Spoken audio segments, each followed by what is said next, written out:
vengo a traer un poquito, un popurrí. Las primeras 3 semanas, como les comentaba, es un acercamiento teórico a lo que significa la neurología. Vamos a ver que la perspectiva imaginológica es mucho más cercana desde los aspectos iniciales que vamos a ver ahora, que es embriología, histología, bioquímica, cómo se va desarrollando el sistema nervioso hasta llegar a nuestro querido feto, que es el primer paciente que nosotros podemos ver a través de la imaginología, ¿ya? Así que vamos a ir despacito, suavecito, es una clase sólida, pero no va a haber nada de lo que usted tenga que sorar. O sea, lo que le pase hoy día es lo justo, justito y necesario, lo que usted necesita como tecnólogo para saber neuroimaginología, ¿ya? ¿Qué vamos a ver hoy día particularmente? Aspectos físicos, los fundamentos físicos de las distintas modalidades imaginológicas que se estudian a través de la neuroimaginología. Hasta ahora ustedes han visto solo rayos, ¿cierto? Han visto eco, tuvieron escáner la semana pasada. Están en eso. Les presentaron el tubo, ¿cierto? Los detectores, el sistema de rotación, el funcionamiento básico del escáner, ¿cierto? Ecografía, tengo entendido que no. Ustedes lo ven el próximo semestre. Y resonancia, me imagino que ya vieron los videos. ¿Qué les pareció? Esos son videos antiguos, chiquillos. ¿Qué les pareció los videos? ¿Sí? Son antiguos. Es una yo que ya no existe, chiquillo. Ese personaje ya no existe. Pero están hechos en pandemia con un poquito de presión, así que créanme que las adaptaciones de producción fueron un poquito arcaicas, pero al menos se cumplió el objetivo que era transmitir la información, ¿ya? Espero que hayan visto las clases porque hoy día voy a hablar de algunos conceptos físicos de resonancia, ¿ya? Además, vamos a ver histoembriología cerebral, una repasadita así como que no quiere la cosa, cosas importantes que usted tiene que saber de este proceso porque va adelante, más adelante me refiero al curso, ¿no? Hoy día en particular, vamos a ver que hay algunas patologías que se dan explícitamente en semanas embriológicas hasta llegar a la organogénesis, que es el proceso más macroscópico fetal, en donde ya se considera, de hecho, un feto, ¿ya? Bioquímica cerebral, eso es muy importante y eso no solamente le va a servir para resonancia, sino que también le va a servir para ecografía y para tomografía, y cómo estos criterios fisiológicos, bioquímicos, biológicos, ¿cierto? Celulares, tanto del central, que nos vamos a centrar hoy día más en central, porque ya más adelante nos vamos a especializar en periférico, están asociados a ciertos hallazgos imaginológicos que podemos ver a través de las distintas modalidades imaginológicas, ¿ya? ¿Qué necesito que usted aprenda hoy día? Que comprenda principio físico, que explique las interacciones entre el proceso físico y el sistema nervioso, ¿cierto? Diferenciar características imaginológicas por cada modalidad, ¿cierto? En base a los hallazgos imaginológicos en neuro, las principales etapas del desarrollo embrionario y aspectos fisiológicos, bioquímicos y celulares, ¿ya? ¿Le cierro la puerta o está bien así? ¿Sí? Está un poquito ruidoso. Bien. Entonces, partamos por los fundamentos. Rayos. Radiología. Ya partamos por lo básico, pues. Hay un tubo y de hecho se llama tubo de rayos, ¿cierto? ¿Qué más? Hay un cátodo, ¿cierto? Hay un ánodo, hay malvas de por medio, chiquillos. Y estas son ricas.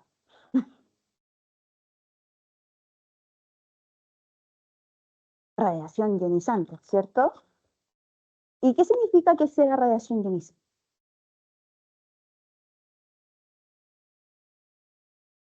El fenómeno físico, si en el fondo no estoy preguntando nada de lo que el año pasado no hayan visto. Y ustedes ya sepan y que de hecho los podíamos tirar a práctica y ustedes dirían, bueno,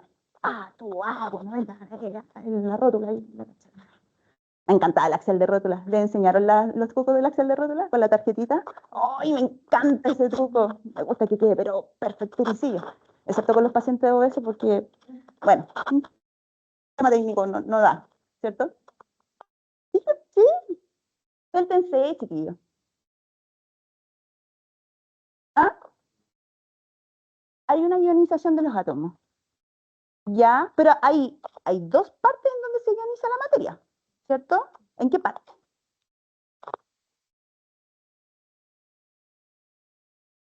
Primero tiene que primero se produce una ionización en el tubo, ¿cierto? Los electrones, que ¿de dónde vienen? ¿Del cátodo o del ánodo?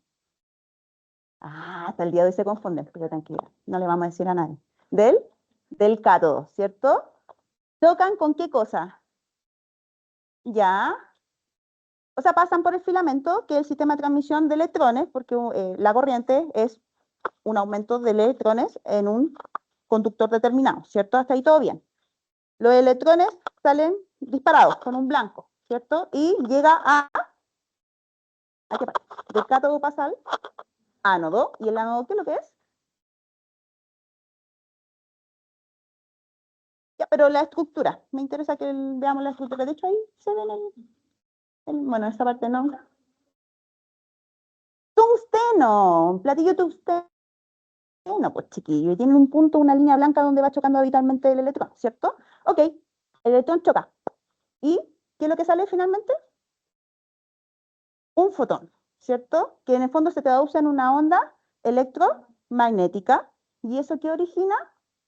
El famoso rayos X. Entonces ya tenemos la primera ionización, que es la ionización del tungsteno. Y ahora viene la segunda interacción. ¿Qué interacción hay? Salió del tubo, ¿cierto? De hecho, ahí está saliendo el tubo y está formando la imagen. Me encanta ese video. La interacción con el paciente. ¿Qué pasa cuando una radiación electromagnética interfiere en una materia biológica? Exactamente, y se producen algunos fenómenos físicos que ustedes ya conocen, ¿cierto? ¿Como cuáles? El efecto fotoeléctrico y el efecto Compton, ¿cierto? Por lo tanto, ¿cuál es cuál? Ya, en el fondo hay dos tipos de ionizaciones y le vamos a dejar tarea para la casa porque parece que estos conceptos hay que sacarlos de la telaraña, ¿cierto? Que uno ioniza parcialmente y otro hace una ionización completa. O sea, uno saca el electrón completo, el fotoeléctrico, y el Compton lo que hace es una eliminación parcial. O sea, saca el electrón, pero no con su energía total. Por lo tanto, no hay una fuga de electrón en el átomo de cualquier elemento, materia, ¿cierto? Por lo tanto, existen un lenguaje imagenológico en radiografía. ¿Cuál era? Como nombres de cómo se ve la estructura de la materia en una imagen radiográfica. Radio opaco y radio lúcido. El radio opaco se ve blanco, negro. Blanco, y el radio lúcido se ve negro. Habitualmente, ¿qué estructuras vemos en rayos? Elementos de alta densidad como la trama ósea, ¿cierto? Por lo tanto, si estoy estudiando neuro, ¿me servirá tanto el rayo? No, vamos a ver que hay ciertas fases que a lo mejor no me van a servir en el parénquima cerebral, pero sí me van a servir para otra estructura que protege el parénquima. ¿Cuál es? El cráneo, ¿cierto? Excelente. Hasta ahí todo súper claro. Muy bien. Y como habíamos dicho, claro, efectivamente, los elementos de alta densidad son los que se produce mayor radioopacidad de una imagen radiográfica. No es un examen que podamos utilizar en las primeras fases del crecimiento neurológico. Así que las vamos a pasar por ahora a un ladito. Vamos por escáner. Fundamento físico del escáner. Por dos, maldita. Fundamento físico del escáner. Puede ser un tubo dual de promoción de Siemens, auspiciado por Siemens. Exactamente. ¿Y cuál es el objetivo de eso? Ya. Generar la representación de alguna estructura anatómica mediante distintas proyecciones. De hecho, se decía anteriormente que Radón comentaba que eran infinitas proyecciones, cierto que ahora se conocen, por ejemplo, que pueden ser de 240, 360 o 420 grados de proyección. Vaya, vaya, hizo su tarea. Muy bien. Sí, efectivamente, como dicen sus compañeros, es lo mismo que el rayo, pero a diferencia del primero, el tubo obviamente tiene una intensidad mayor, porque tiene que manejar más que el KB, que es lo que maneja más el tubo de escáner, a diferencia del rayo, el miliampere, ¿cierto? Necesito más corriente. ¿Por qué? Porque va a pasar de forma más continua, ¿cierto? Y a través de dos sistemas, que lo más básico, el secuencial, que es donde nació los fundamentos en tomografía, y que más adelante después pasó a una metodología helicoidal, permite adquirir imágenes volumétricas, isométricas, que yo puedo trabajarlas después con MPR, con curvo, con BTR. ¿Han escuchado esos conceptos? ¿Sí? Allá. Tranquilo. Si digo palabras raras, me detienen, porque de repente se me olvida que están recién partiendo con el SEA, ¿ya? Pero el principio físico es el mismo, ¿cierto? Ahora, sigue siendo radiación ionizante. el principio es el mismo que el rayo, por lo tanto voy a producir un espectro electromagnético de alta energía que va a chocar con la materia. Por lo tanto, ¿qué es lo que veo en una imagen? Cuando le tomo un TAC de cerebro, que es uno de los exámenes más habituales que existen en el mercado en tomografía computada. Densidades, ¿ya? Que no deja de ser que en rayo, porque en rayo sigo viendo densidades, ¿cierto? Pero la diferencia es que yo veo un poquito más de detalle en la densidad, pero así como tantito chiquitito nomás, porque si se fijan, el parénquima cerebral, ¿yo puedo diferenciar la sustancia gris de la sustancia blanca? Sí, pero es así de grotesco, oh, wow, qué maravilloso. No, no lo digo porque soy la profe de rezo. Ya, no hay conflictos de interés, pero escáner, bueno. Yo cuando entré a la universidad y vi escáner, pues lo lié todo el semestre con escáner. Pero cuando llegué a la asignatura de rezo, aquí me caso. Esto es lo mío. Y vamos a ver por qué rezo tiene cosas buenas, ¿cierto? Y bueno, en escáner, si bien es cierto el parénquima, no lo logramos ver en su totalidad, o sea, no es que no lo podamos ver, sino que las densidades no las logramos diferenciar, a diferencia que lo que vamos a ver en rezo, porque hay ciertas cualidades fisiológicas y histológicas del cerebro que hacen que tenga este comportamiento en este tipo de modalidad imagenológica, ¿ya? Lo que sí es muy bueno escáner y algo que le gana así estratosféricamente a resonancia es la visualización de qué? De la trama ósea, ¿cierto? De la calota. Esto es muy útil en tomografía computada en pacientes neonatos, habitualmente cuando tienen cráneo sinostosis. ¿Habían escuchado esa patología? Cuando se les cierra la fontanela en periodo más temprano del que debería cerrarse. Y eso genera que el volumen cerebral no se logra alcanzar por la compresión debido al cierre temprano de la fontanela. ¿Hasta aquí todo claro en el escáner? Bien. Vamos con resonancia. A ver si vieron la clase. Fundamento físico de resonancia.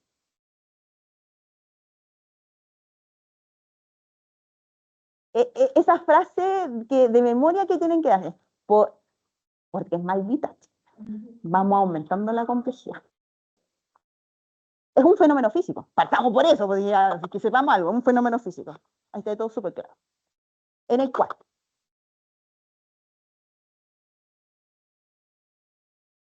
ya hay ondas electromagnéticas.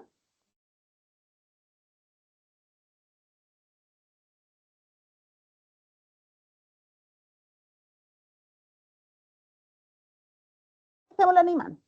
El imán. Ya, jaulas pares, ya estamos tirando. Abuelo. Hay que estudiar para jueves. Les digo, hay que estudiar, porque se viene potente la clase. ¿Qué más podemos decir de los campos de un resonador magnético nuclear?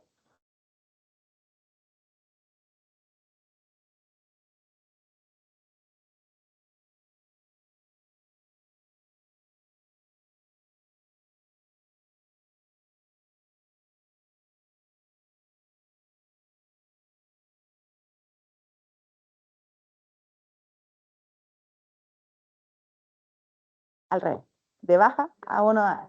Bien, hizo su tarea, muy bien. Efectivamente, como dicen ambas de sus compañeras, la resonancia magnética, se los voy a resumir para que sea más fácil, es un fenómeno físico en el cual ciertas partículas, como protones y electrones, los neutrones no entraban en esta casuística, ¿por qué? Porque no tienen carga, efectivamente. Son influenciados bajo campos magnéticos de alta intensidad, como un resonador, ¿cierto? Y que puede absorber pulsos de forma selectiva. ¿Qué significa que sea de forma selectiva? Porque en rayo tiro el rayo y ya, y radio. En escáner lo mismo, activo el tubo y radio. Pero en rezo es mucho más selectivo. Es un pulso de radiofrecuencia que una onda electromagnética de forma selectiva. ¿Qué significa? Ya,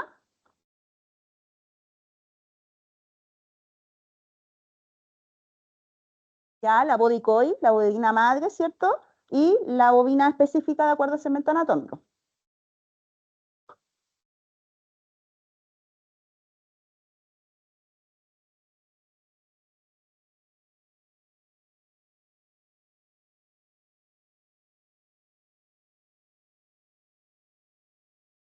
Pero por ahí vamos, por ahí vamos.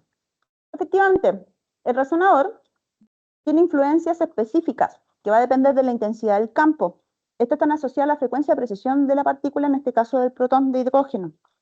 El protón tiene una constante giromagnética. ¿Alcanzaron a llegar a esa parte?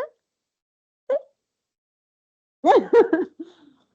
Y la constante giromagnética es de 42,58 Hz. ¿Ya?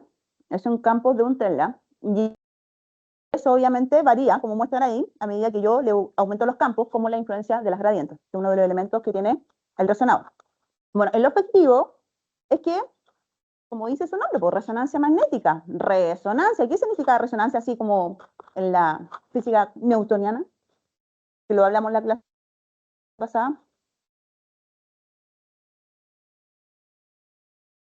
Son dos sistemas que oscilan a una misma frecuencia. Entonces, para que yo lance un pulso de radiofrecuencia y la materia lo capte, ¿qué tiene que tener en común? La frecuencia. La frecuencia de emisión con el elemento que sea de recepción. Por eso les decía que nosotros somos imanes en dos patas, porque nosotros tenemos protones y esos protones son pequeños campos, ¿cierto? Ahora, a diferencia de las otras modalidades imagenológicas, resonancia es bacán, no mentira. Así es, es bonita, pero es porque el fundamento físico es mucho más fino. ¿Y a qué me refiero con fino? Que a diferencia en rayo y en escáner, yo lanzo radiación. O sea, lo que yo estoy viendo es cómo el haz interactúa con la materia y qué tanto se atenúa al momento de llegar al detector, sean rayos o sean tomógrafo, cualquiera sea la modalidad. En cambio, en resonancia, yo lanzo un pulso que es único con un ancho de banda determinado, ¿cierto? A la materia específica y todos los protones entran en resonancia, entran en un estado de fase, que lo vamos a ver más adelante, ¿ya? El estado de fase es cuando absorben mucha energía. Hay dos formas de entrar en estado de fase, que también lo vamos a ver más adelante. El está que cuando suelto el pulso de radiofrecuencia, ellos automáticamente se relajan. O sea, empiezan a liberar rápidamente su energía, porque ¿qué es lo que hace un protón para sacarse la energía? Que lo hablamos en la clase anterior. Empieza a girar más rápido, ¿cierto? Entonces, si yo lanzo pulsos de radiofrecuencia, ¿qué le va a pasar al protón? Empieza a girar más rápido, y cuando yo suelto el pulso de radiofrecuencia, ¿qué pasa consecuentemente? Empieza a girar más lento, ¿cierto? Y al girar más lento es porque está eliminando el exceso de energía, y ese exceso de energía llega a una antena, como bien decía usted. Y esa antena lo procesa, la amplifica, la cacha la spa y llega a la imagen. Eso es, a grosso modo, resonancia magnética. ¿Alguien me entendió? ¿No? Entonces necesitamos un imán, pulso de radiofrecuencia, antena y un pollito asado que queramos estudiar adentro del resonador, ¿cierto? Por lo tanto, la información que yo obtengo de mis imágenes, quedó la... Vamos a ir más adelante.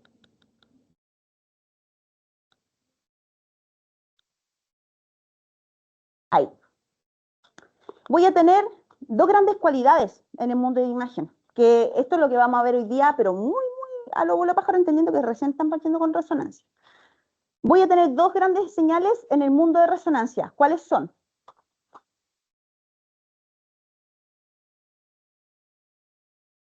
Tengo dos grandes señales en el mundo de resonancia. T1 y T2. ¿Y en qué están relacionados en la materia del cuerpo humano?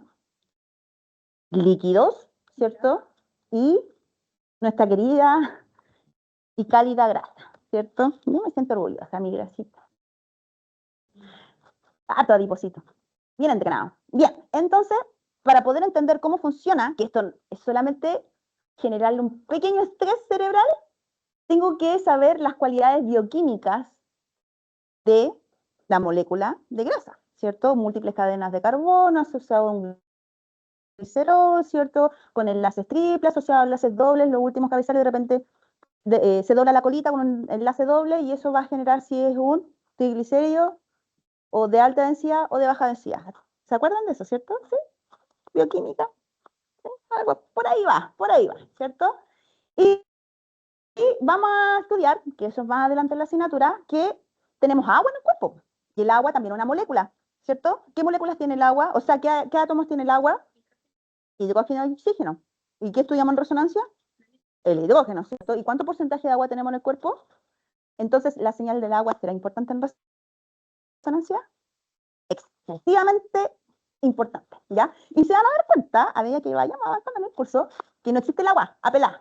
No, la vida nos complica la existencia y dice, no, yo quiero agua distinta. ¿cierto? Entonces empieza el agua extracelular y el agua intracelular. El agua limpia, no ligante, como el líquido cefalorraquídeo, y el agua ligante, como el agua de la infección, de la inflamación, sucia, caca, ¿cierto? Radical, harta suciedad, ¿cierto? Y dependiendo de cuánto elemento tenga la molécula de agua asociado, o sea, si radicales, macrocomplejos de carbono, lo que se le ocurra, es que el agua se va a relajar más rápido o más lento, ¿ya? Y así podemos identificar algunas patologías que las vamos a ver con mucha tranquilidad más adelante. Dudas, consultas, ¿no?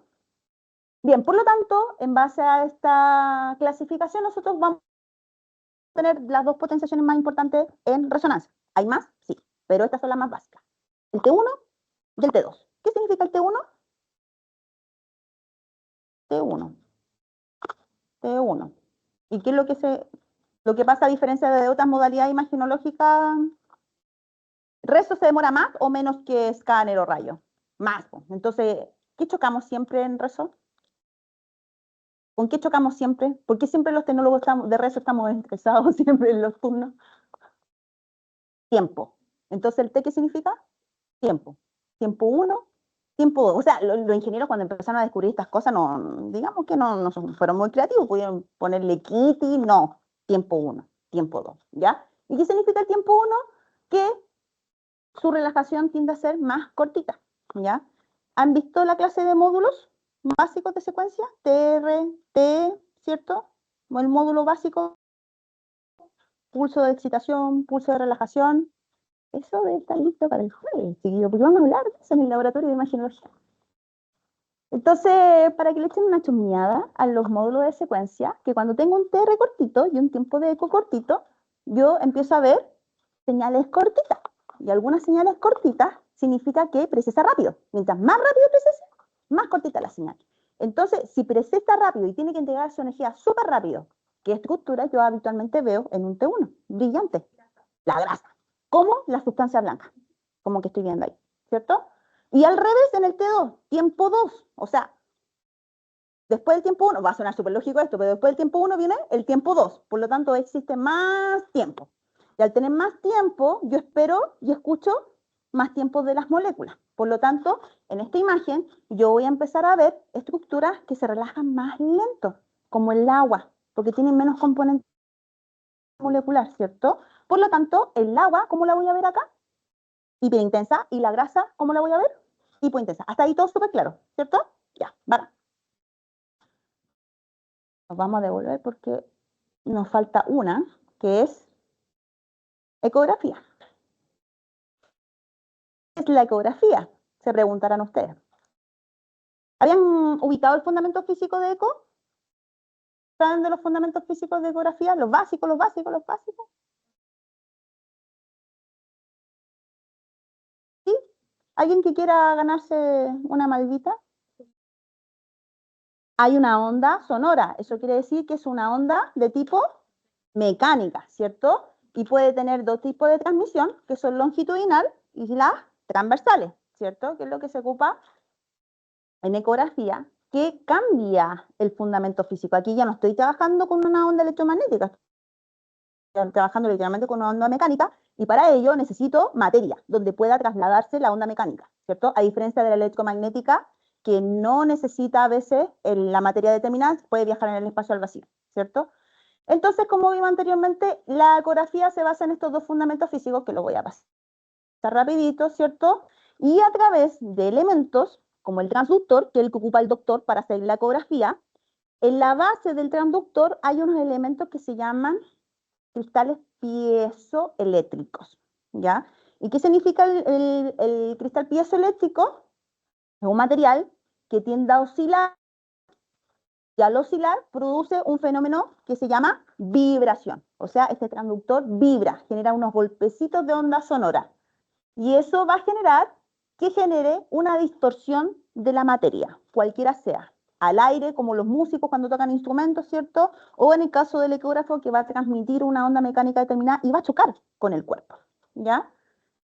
Este rango de trabajo está muy similar a los pulsos que se ocupan en resonancia, que trabaja aproximadamente entre los 5 a 30 MHz. ¿Ya? Promedio en general, dependiendo del transductor que se esté trabajando, 20, 10 MHz.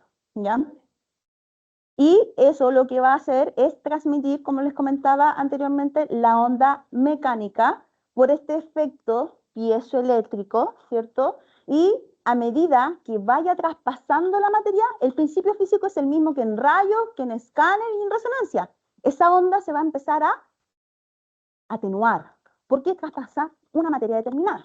Ahora, ¿de qué va a depender qué tanto se atenúa y cómo se devuelve ese eco? Va a depender de la estructura que esté estudiando, ¿ya? Y para eso, ¿qué tengo que conocer? Bioquímica, componente celular, porcentaje de agua. Entonces se van dando cuenta que cada modalidad imagenológica necesita los mismos principios: bioquímica, histología, anatomía y porcentajes de agua. O sea, no podemos hacer imagenología sin entender los orígenes de nuestra carrera. ¡Ay, qué lata los primeros años de carrera! Pero sí, pues, es necesario que a veces se nos olvidan estas cositas porque les cuento el tiro, resonancia, a diferencia de otras modalidades, es un área muy compleja. Entonces, para poder entender los fenómenos físicos de alta complejidad en resonancia, necesito saber lo básico y así voy integrando y voy deduciendo. Y no se la aprendan de memoria, porque rezo no funciona de memoria, lo único que les digo. Hay colegas que se aprenden las cosas de memoria y no les va bien, para nada. Entonces, como les comentaba, el transductor emite una onda, ¿cierto?, a la materia determinada, y esta materia, al chocar, a través del efecto piezoeléctrico, se genera esta onda mecánica, choca con la materia y después se devuelve al transductor, y eso es lo que escuchamos y vemos posteriormente. Hay de varios tipos, no es el objetivo de la clase, pero dependiendo de la estructura, vamos a ver un lenguaje en ecografía. Y aquí vamos a hablar, en radio hablábamos de radiolucidez y radiopacidad, ¿cierto? En escáner hablamos de hipodenso o hiperdenso. En rezo hablamos de hipointenso o hiperintenso. Y en ecografía, hipocogénico, hiperecogénico o anecoico, ¿cierto? O anecogénico. Va a depender de la estructura que nosotros vamos a evaluar. Si estamos a nivel óseo, ¿cómo debería verse? ¿Hiperecogénico o hipocogénico? Hiper. ¿Por qué? Porque hay una mayor densidad, por lo tanto la onda mecánica debería absorberse más o menos en esos elementos. Más, ¿cierto? Por lo tanto, la respuesta de eco es menor. De hecho, algunas veces se produce hasta sombra acústica, que es típico de cuando nosotros hacemos músculo esquelético, de muñeca, de rodillas, ¿cierto? Bien, tenemos otro hallazgo que es el hipocogénico. ¿En qué caso yo podría ver estructuras con esa señal? Grasa, agua, la vesícula, por ejemplo, que tiene elementos líquidos. La grasa que se ve hipocogénica dependiendo de la calidad de la grasa, porque no todas las grasas son iguales, ¿cierto? O anecoico, eso significa que no hay materia. O sea, como por ejemplo, aire, los pulmones. Cuando pasamos el transductor cerca del pulmón, de los senos cortofrénicos, habitualmente se produce estos hallazgos anecoicos, pero además genera un refuerzo posterior, que es un artefacto que se ocupa para fines clínicos, ¿ya? Eso lo van a ver en ecografía. Esto es lo justo y necesario que usted tiene que saber para entender la imagen. A eso voy, ¿ya? ¿Dudas, consultas con los hallazgos básicos, fundamentos? ¿Se entiende ecografía? Es como facilito en verdad, ¿ya? Lo complejo es entender la imagen, porque para cachar un poco la distorsión espacial de ecografía hay que tener un nivel de imaginación de aquellos, ¿ya? Entonces, en base a eso, vamos a ver que hay ciertas estructuras anatómicas que tienen ciertas densidades de acuerdo al choque de la onda mecánica, y nuevamente entendemos que de acuerdo a las cualidades celulares, histológicas, fisiológicas, metabólicas de la estructura, van a responder a ciertos patrones imagenológicos en ecografía. Y si se fijan, acá no es lo mismo ver el aire en ecografía que ver el aire en rayos. Sin embargo, en ambas señales se produce una baja de señal. En el caso del hígado, por ejemplo, acá tenemos una atenuación que pareciera que fuera más baja a diferencia de rayos, ¿cierto? Y eso va a depender del fundamento físico que nosotros vamos a trabajar, ¿ya? Ahora, ¿cómo se ve un cerebro por ecografía? Porque existen ecografías cerebrales. Sí. ¿En qué caso podría hacer una ecografía cerebral? En pacientes neonatos. ¿Por qué en pacientes neonatos yo puedo hacer ecografía cerebral? Una, porque no hay radiación, por lo tanto es seguro para el paciente.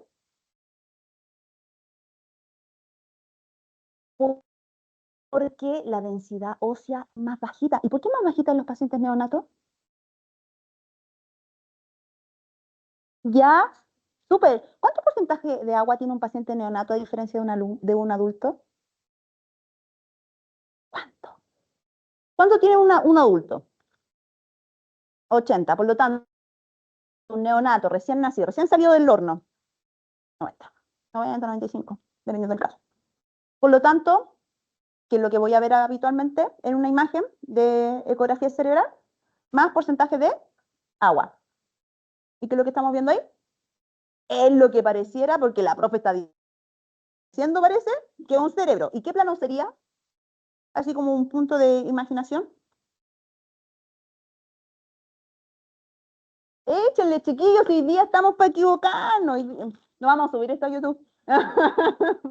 En realidad, sí. ¿Ah?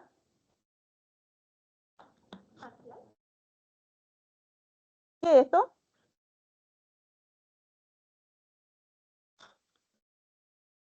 ¿Qué estructura es?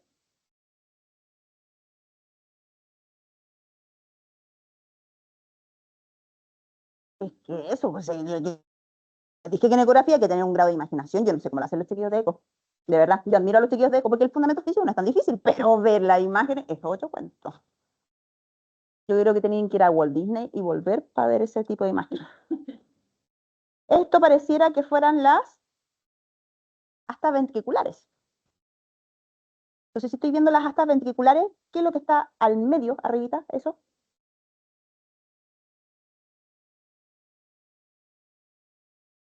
¿Qué es lo que divide el cerebro? ¿Cómo se llama eso? El surco interhemisférico. Ventrículo, surco interhemisférico. Aquí tenemos la corteza, neocórtex. ¿Y ahí qué es lo que tenemos? Ahí más peludo. Pero échale, hoy día está bien.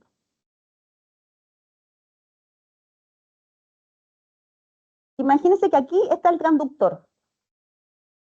Acá arriba está el transductor. Aquí está la mayor señal. De hecho, ya se produce un poco de artefacto porque arribita, ¿qué es lo que tenemos? La trama ósea, entre comillas, porque el médico lo que busca es la fontanera, ¿cierto? Los espacios donde no hay huesito. Entonces estamos justo ahí entre medio de una fontanera, por eso no es artefacto. Poco, porque está el artefacto igual. Entonces, si esta es la comisura intervertebral, ¿qué plano es? ¿El plano? Coronal, súper. Hipocampo, aunque usted no lo crea. Y lo que está, bueno, se lo voy a mostrar aquí. Lo que está acá se supone que es el tronco. Se supone, en la teoría. Bueno, si no, créanme nomás, chiquillos. Después en eco lo van a ver bien. Bien, esa imagen, ¿qué plano es? Ya, es más fácil, ¿cierto? Sagital. ¿Cómo yo sé que es un sagital? Por tinca. Seamos francos, pues, sí. ¿A qué se parece eso? El cuerpo calloso. El cuerpo calloso. Y de hecho, esa es la fisura porronáldica y esa es la preronal. Porronáldica y la preronáldica. ¿No ubican esa la fisura motora anterior, posterior, antes de la corteza prefrontal? ¿Han visto ese mono gigante que tiene las manos grandes, la boca grande, que simula los efectos sensoriales del cuerpo? Ya, está. Pero no nos vamos a meter en esos temas, chiquillos, sí, es como para jugar un poquito con la imagen. Entonces se van dando cuenta que no es llegar y estudiar el cerebro con cualquier modalidad imagenológica. Hay ventajas y desventajas y limitancias de acuerdo a las cualidades físicas y además a las cualidades fisiológicas del paciente. O sea, la ecografía gestacional, o sea, el método de estudio gestacional es ecografía, el gold estándar. Habitualmente cuando las ecografías salen positivas para malformaciones. Entonces, el estudio post, antes de entrar a la resonancia, y es por costo, O sea, lo ideal es que los neonatos se estudian, entre comillas, por resonancia, entendiendo que hay un límite de tiempo, porque no puedes tener al neonato 2 horas en un resonador por los pulsos de radiofrecuencia. Porque ¿qué pasa que si yo a un pequeño humano de 3 kilos lo meto literalmente a un microondas, porque eso es un resonador, es un imán gigante con el magneto de un microondas y le estoy lanzando pulso de radiofrecuencia como cuando caliento mi comidita? ¿Qué le va a pasar al neonato? Se va a cocinar y el paciente neonato es más crítico que un paciente adulto porque los sistemas de termorregulación no los tiene desarrollados. Es mamá quien le regula la termorregulación con el fenómeno de arrullo. O sea, el niño regula con mamá. Entonces, si mamá no está dentro del resonador, ¿cómo va a regular la temperatura? De hecho, le puede dar un aumento de la temperatura, no una hipertermia, pero le puede dar un aumento de la temperatura y puede convulsionar perfectamente.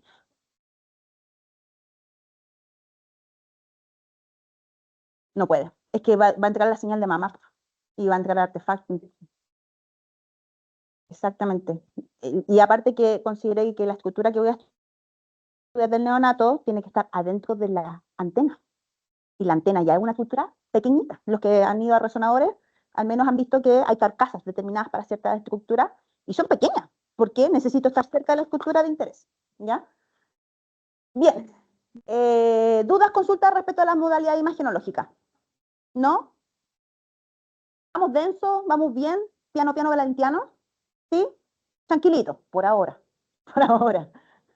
Bien, entonces en resumen, si se fijan, ¿qué modalidad? Pero esto es juicio personal, chiquillo. Yo no quiero interferir en su decisión, ni tampoco influenciarlos en qué modalidad imagenológica es la más bella y maravillosa de todo el universo en imagenología. Pero solamente a juicio personal. ¿Cuál es la foto que más le gusta? La de rezo. La de rezo. No es porque yo sea la profe de rezo y sea amante de la resonancia, sino que es una modalidad imagenológica que a diferencia de rayo y escáner, como les comentaba, que no ve densidades, es información cuántica. Yo veo el movimiento de partículas, ni siquiera macroscópicas, de partículas. Por lo tanto, la sensibilidad imagenológica es mayor a cualquier otra modalidad imagenológica. No es que los quiera convencer. Así que de aquí en adelante, la gran mayoría de las imágenes que les voy a mostrar al menos en esta clase son de resonancia, porque los estudios fetales se hacen por resonancia y por ecografía. Cuando la ecografía no es concluyente, entra la resonancia. Y después, en el parto, en el seguimiento, si la ecografía transcraneana, que así se llama, no logra ser diagnóstica, ahí entra la resonancia también. La resonancia neonatal y después la resonancia pediátrica. ¿Ya? De hecho, todas son planos sagitales. Rayo sagital, eco sagital, resonancia sagital y escáner sagital. ¿Ya? Dudas, consulta los fundamentos físicos y cómo se visualiza la estructura neurológica en los pacientes. ¿No? Y hasta ahora me ha hablado de pacientes pediátricos, entendiendo que un paciente pediátrico tiene mayor porcentaje de agua. Sí, está en tuba. Sí, un paciente pediátrico. Es muy raro hacerlo sin anestesia. Se ocupan técnicas de arrullo, pero es un show de aquello en la técnica de arrullo. Citarlo dorante, que venga con supresión de sueño, que la mamá venga con la guagua y que le haga dormir y todo apagado, que no emita ruido y sacarle los pulsos de sonido. Mejor la anestesia, más rapidito. Pero para ser menos invasivo, o sea, en algunos lugares, en San Borja se ocupa, en el Barrio Luco se ocupan las técnicas de arroyo, cuando la anestesia puede generar un riesgo inminente en el paciente. Eso sí, ¿ya? Ahí no nos queda de otra. Bien, pues entonces ya entendemos los fundamentos físicos, nuestro tema, como tecnólogo, ¿cierto? Ahora entremos de lleno a lo duro. Embriología. La embriología es un proceso bien interesante. Yo creo que ustedes quedaron traumados con embriología. ¿Les pasó embriología o les pasaron un conjugado?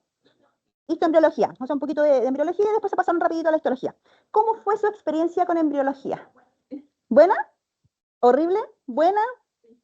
Es raro escuchar eso. ¿En serio? Sí, casualidad.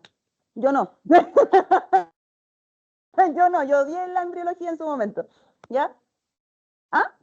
Yo igual, de hecho, veía el microscopio, aparte de marearme, me salía un dolor de cabeza terrible, veía todo igual, con los mismos colores, y también no tenía sentido. Pero bueno, con el tiempo aprendí a agarrarle cariño a la embriología, pero les voy a enseñar como lo más fácil de la embriología. Así aquí no necesitamos tanto, porque todo esto que les voy a enseñar lo tienen que ver. O sea, no le voy a enseñar algo que no pueda ver en imagen. Hay unos datitos free, cultura chupística, pero nada de lo que usted no vaya a ver en la imagen, ¿ya?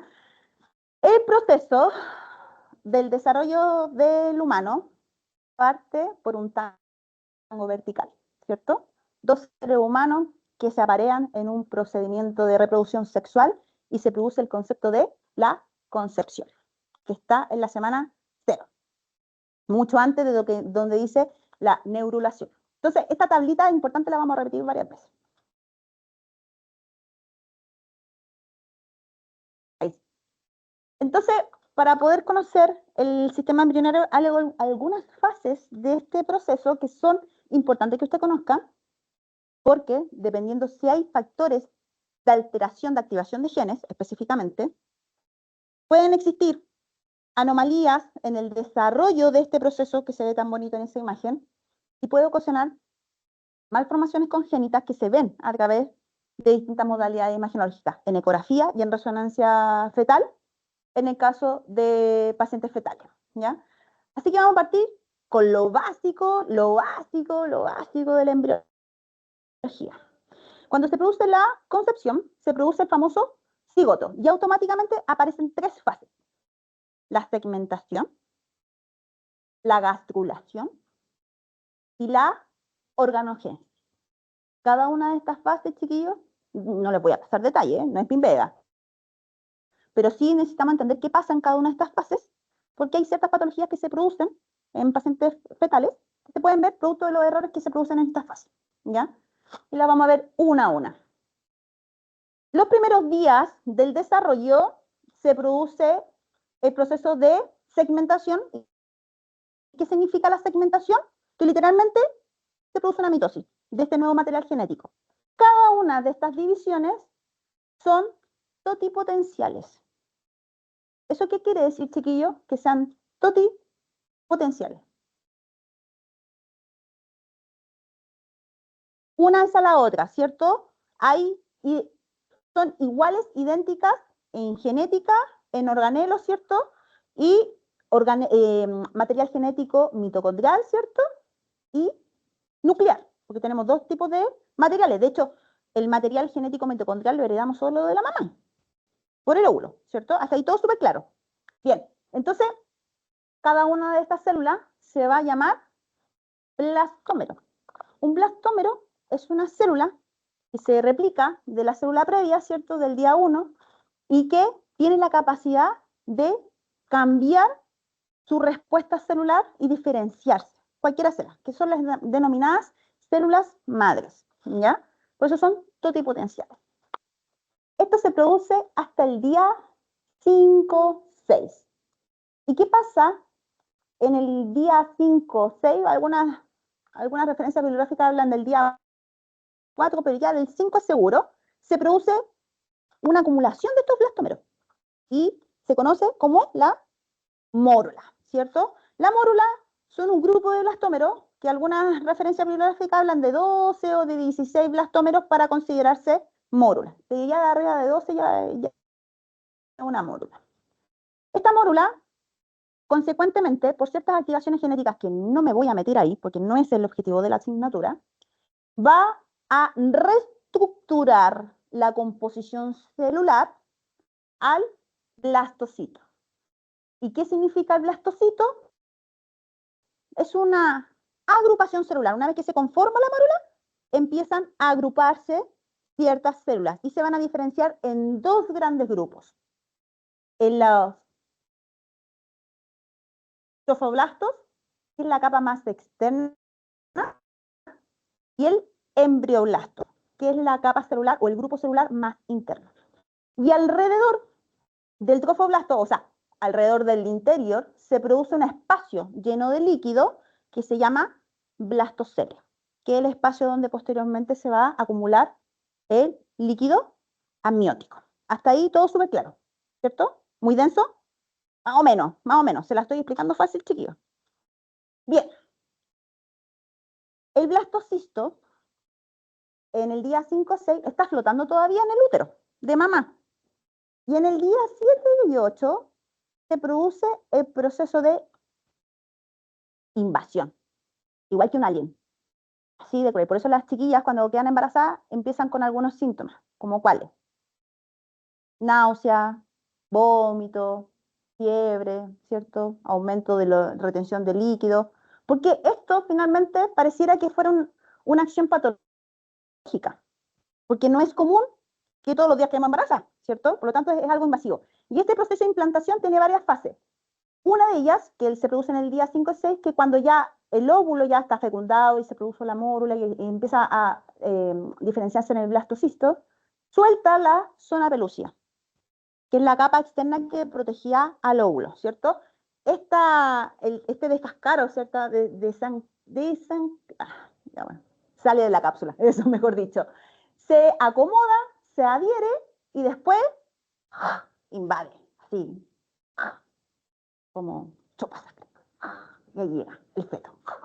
Es que yo lo encuentro súper invasivo este proceso, chiquillo, yo le tengo respeto al embarazo. Por eso yo no voy a tener hijos.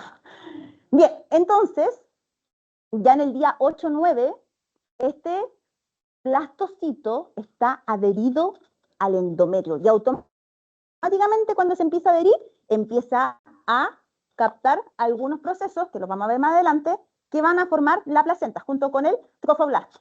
Sin embargo, donde a nosotros nos interesa es el embrioblasto, el grupo celular más interno que habíamos visto ahí, que es de color celestito. ¿Ya? ¿Dudas? ¿Consultas hasta ahí? ¿No? Suavecito, despacito, calmadito, ¿cierto? Bien. Hay un video ahí, parece. Que no me agarra. Estoy segura que hay un video. Ahí sí. Ya. Entonces, este famoso blastocito va a empezar a viajar y se va a empezar a implantar.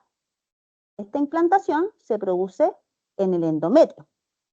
Este endometrio va a empezar a cambiar su configuración por dos hormonas fundamentales, que es la hormona coriónica y la hormona, ¿qué otra hormona está regulando el embarazo?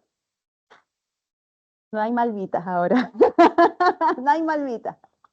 Y la progesterona, chiquillos. Ya, pero eso no me interesa. Lo que me interesa es que usted sepa que este blastocisto empieza a adherirse, ¿cierto? Y la parte interna, que es este grupo celular, que es el embrioblasto, empieza a hacer su función. ¿Y cómo hace su función? Pues, o sea, una vez que se agarra, se adhiere y se incrusta en el endometrio, se produce un fenómeno que ustedes le dieron dolores de cabeza en la prueba de embriología.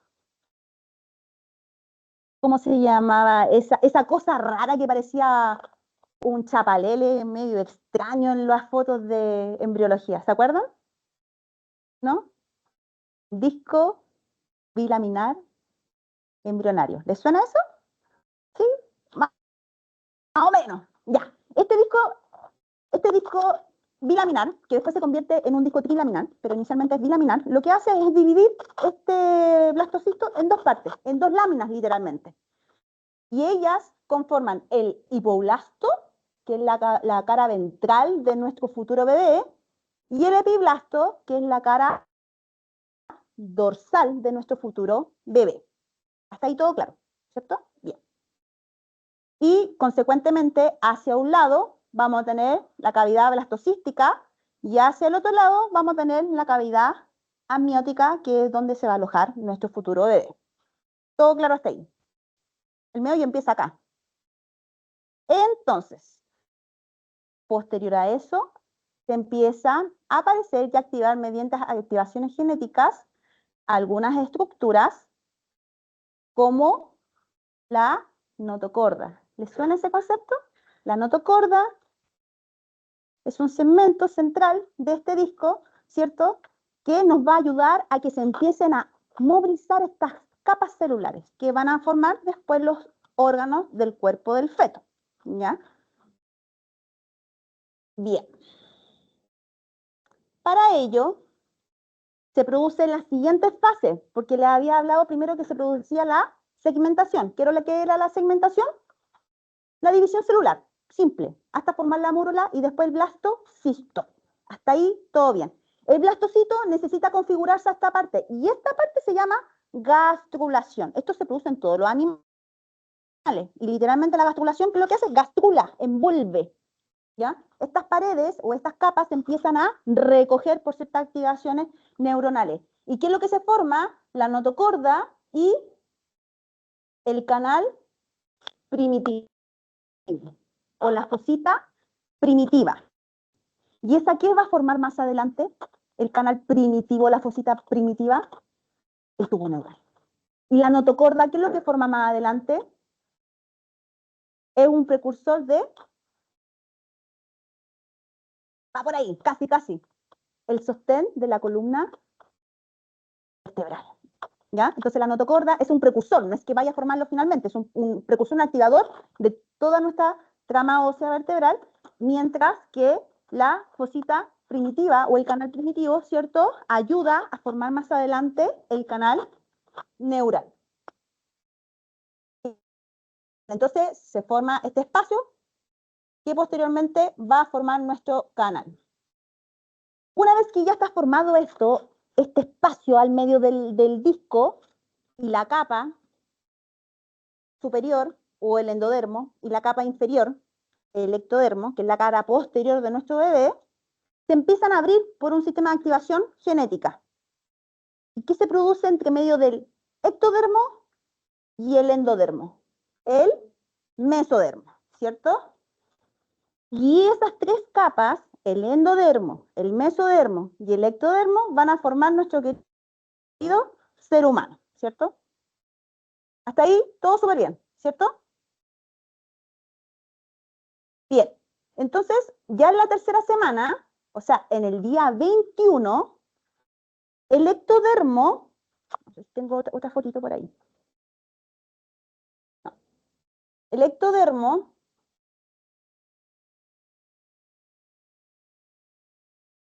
no está.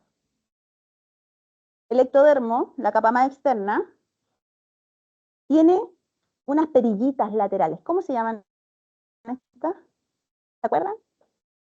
Crestas neurales. Y esas son las precursoras para que el ectodermo se empiece a involucionar hacia ventral. Cuando produce ese fenómeno, el espacio que queda, este canal primitivo, la fosita primitiva, se va a acumular alrededor de este tubo que forma después el tubo neural. Y alrededor se produce el resto del componente celular que va a formar el sistema nervioso central. O sea, la capa más importante del sistema embrionario, ¿cuál es? El ectodermo. Anótenlo porque es pregunta de prueba. Cuando le doy las palabras clave, anótenlas por ahí porque las pregunto sí o sí. ¿Ya? ¿Hasta ahí alguna duda? Hasta ahí todo clarito, creo. Denso, chiquillos, no se los voy a negar, pero efectivo. Entonces, se produce este proceso de involución y las tres capas cumplen funciones vitales. El ectodermo está asociado al desarrollo del sistema nervioso, del desarrollo de la epidermis, ¿cierto?, de la piel, de las uñas y del pelo. O sea, todo lo que es periférico, ectodermo. Hay cierta relación, ¿cierto? El mesodermo está asociado directamente a los componentes de alta densidad. Los huesos, ¿cierto?, los músculos, entre otros sistemas que son de oligoelementos, o sea, estructuras densas, fibra pura. Y el endodermo, endo, pues sí, el otro era ecto, el otro es endo, pues, ¿y dónde queda? Adentro. Pues. ¿Y qué se forma adentro? Las vísceras, ¿ya? El sistema gastrointestinal.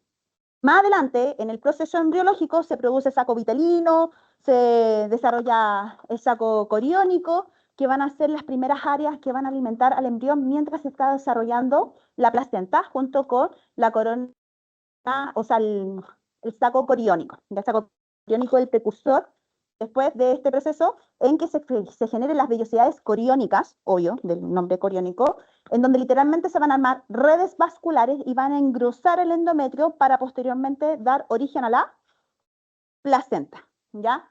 En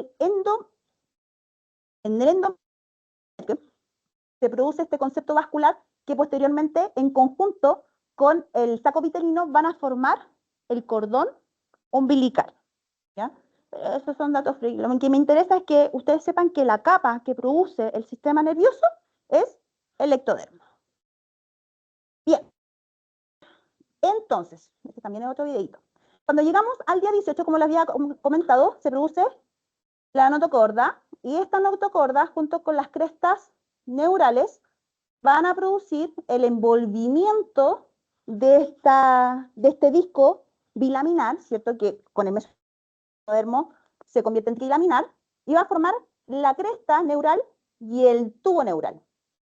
Este tubo neural da una estructura, literalmente, es como, ¿han comido pan de molde con queso derretido? ¿Seré la única que dobla el pancito y se lo come así como dobladito? ¿O lo han hecho ustedes? ¿Sí? También. Bueno, yo hago eso con el pancito de molde. Lo doblo, tal como se está doblando esto, ¿cierto? Y se va sellando. Por eso, ¿se han fijado? ¿Se han visto al espejo desnudos? Perdón la pregunta. ¿Sí? ¿Y han visto que en la guata como que tienen una línea? ¿Sí? Como que las vellosidades llegan como a un punto central, así como las microvellosidades. Ya, esa línea es el cierre del disco. De hecho, hay algunas personas que tienen variables en el ombligo, no las que se operan como ¿cómo se llama esta? Se me olvidó el nombre, es que yo no soy de farándula, pero ¿se opera en el ombligo? No, la idea es que no se opera en el ombligo. Pamela Díaz, en una entrevista se operó, y lo único que no tiene operado es la cara. Entonces, claro, en este envolvimiento también se producen algunas patologías por la inactivación de algunos genes propios de este proceso, que no vamos a entrar en detalle, ¿ya? Lo que me importa de esta fase, que se produce en el día, miren chiquillos, ni siquiera han pasado un mes. En el día 25 se produce este envolvimiento completo y se producen dos puntos importantes del embrión, que es la parte craneal y la parte caudal. La parte craneal, o ese espacio, se llama fosita neuronal craneal. Y la parte inferior se llama fosita neuronal caudal. La fosita neuronal craneal se cierra entre el día 24 a 25 y la fosita neuronal caudal se cierra entre el día 26 a 28. O sea, mi primer sistema embriológico termina recién al día 28. ¿Por qué es importante esta fase? Porque cuando existen anomalías de activación de genes que logran, o sea, la inactivación de estos genes, que impiden el cierre de la fosita neural anterior, se produce una patología que no es compatible con la vida. ¿Cuál es? De hecho, si se detecta por eco, se confirma por resonancia y se hace aborto clínico. Es corregible la espina bífida. Pueden tener agravantes, pero es salvable. Hay una patología que yo lo veo por ecografía, lo veo por resonancia, y de hecho me ha pasado, que el médico bueno, el barluco nunca está en el radiólogo, pero bueno, ¿hay o no hay el diagnóstico? No, doc, no lo veo, pero confírmelo con el radiólogo. Va con el radiólogo y le dice lo mismo. ¿Qué patología es no compatible con la vida y tienen que hacer aborto clínico porque puede generar complicaciones a medida que crece el feto? Anencefalia. ¿Qué significa la anencefalia? La no formación del sistema nervioso central. No es compatible con la vida. Entonces, por eso es importante, esto que le estoy diciendo es súper importante porque dependiendo lo haya con resonancia fetal y en resonancia, o sea, en ecografía transcraniana o en ecografías gestacionales, porque son los estudios que nosotros como tecnólogos tenemos que aprender a revisar para una resonancia fetal, por ejemplo, si no logro ver o hay alguna anomalía en el crecimiento cerebral, yo tengo que sospechar que mamá tuvo inconvenientes durante los primeros 28 días. O sea, entre el día 25 y el día 28 de gestación, probablemente mamá pasó algo. Consumo de droga, consumo de tabaco, alcohol, un susto, aumento de presión, patologías basales, cualquier incidente que genere complicaciones entre el día 25 y el día 28. Niveles de ácido fólico, vitamina D, o sea, hasta los 3 meses la probabilidad de que se genere un aborto natural es de un 50%. Hasta un susto puede generar un aborto. Entonces, por eso es importante que sepamos estas fases, porque nos van a entregar información imagenológica más adelante. No se pueden estudiar por imagen porque el chiquitito es muy chiquito. Y pues a medida que va creciendo, como estos genes no se activan, se va acentuando la malformación congénita y eso puede poner en riesgo al eje materno-fetal. O sea, no solamente el feto, que ya está complicado, sino que también a la madre, porque cualquier inactivación de los genes puede generar complicaciones en el desarrollo de la placenta o en la continuación de las siguientes fases embriológicas. ¿Entienden para dónde voy con todo esto, chiquillos? Bien, vamos de a poquito. Una vez que ya se formó y se cerró la fosita neural anterior y posterior, se producen vesículas en la región craneal. Y se producen 3 vesículas que van a ser las precursoras del sistema nervioso central. ¿Cómo se llaman esas vesículas? Exacto, prosencéfalo, mesencéfalo y el romboencéfalo. El telencéfalo, que lo van a ver más adelante, se divide en 2. ¿Cuáles eran? Telencéfalo y diencéfalo. El mesencéfalo es único, grande y nuestro, ¿cierto? Y el romboencéfalo se divide en... Exactamente, que lo vamos a ir viendo por hoy día de forma muy general, porque después vamos a especializarlo imagenológicamente en las distintas clases que vamos a tener. ¿Dudas, consultas respecto a eso, chiquillos? ¿No? Bueno, aquí un resumen de las vesículas que se forman. Esto, échenle una mirada general, porque esto es precursor a las teorías que vamos a ver después del comportamiento del ser humano. Dependiendo del desarrollo de estas vesículas, es que vamos a tener un desarrollo psicobiológico del personaje que estamos estudiando, que en este caso es el ser humano, ¿ya? Sobre todo las vesículas asociadas al mesencéfalo y el diencéfalo, que es parte del prosencéfalo, porque el diencéfalo son los precursores del desarrollo del sistema límbico. El mesencéfalo es un comunicador entre el sistema límbico y el sistema reptiliano o romboencéfalo, que está asociado a los sistemas autónomos del cuerpo. Vamos lentito. ¿Qué hora es, chiquillo? Lo noto medio inquieto. ¿Van a hacer la 11? ¿Nos tomamos un café? Sí, mejor. Sí, hay que respirar. Sí, ya estamos... Mucho. Yo les dije que la clase iba a estar densa. ¿Qué cosa? ¿Y tú pones el sistema reptiliano? Sí, el sistema reptiliano o el romboencéfalo. Romboencéfalo. Romboencéfalo, el sistema autónomo del cuerpo humano, el que da la impulsión autónoma. El sistema límbico, bueno, el mesencéfalo no está directamente relacionado, pero sí un comunicador con el diencéfalo.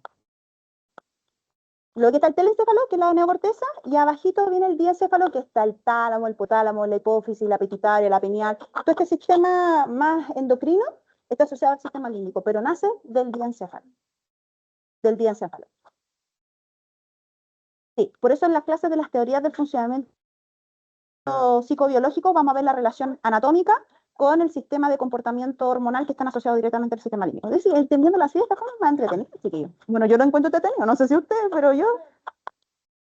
Ya, entonces, hasta ahora hemos visto, hasta el día de 28, valga la redundancia, y todavía no hemos visto casi nada de todo este concepto.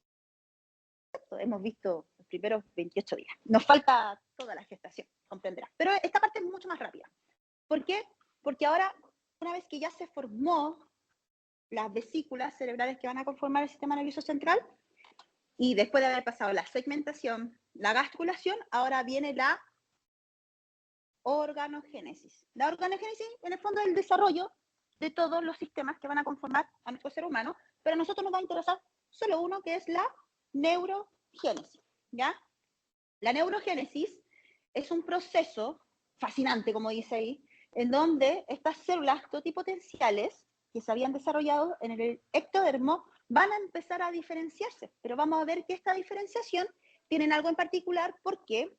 Porque más adelante, dependiendo de cómo se va clasificando el perfil celular, lo podemos ver a través de la imagenología, específicamente en resonancia magnética. De hecho, como dato plus, hoy día en la mañana venía en el metro, por supuesto, con mi cara de felicidad, viendo a toda la gente con su cara de felicidad.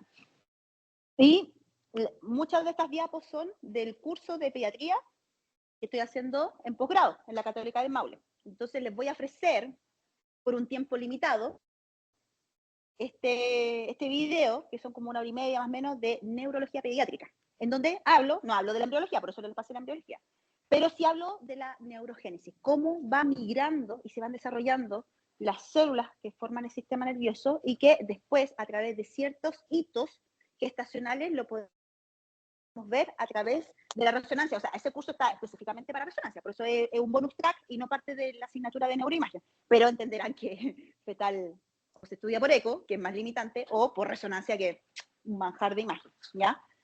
Bien, entonces la neurogénesis, como habíamos comprendido anteriormente, es un proceso del desarrollo de nuestro gran órgano, que es el cerebro, el neuroeje, en el fondo, el sistema nervioso central y la médula, ¿ya? Para efectos prácticos, esta parte la vamos a dividir en 3 segmentos. La primera parte de este proceso de desarrollo del órgano la vamos a llamar etapa de génesis celular. Eso significa que a través de la proliferación celular vamos a aumentar el número de células para que después, en ciertas fases, se vayan a empezar a diferenciar.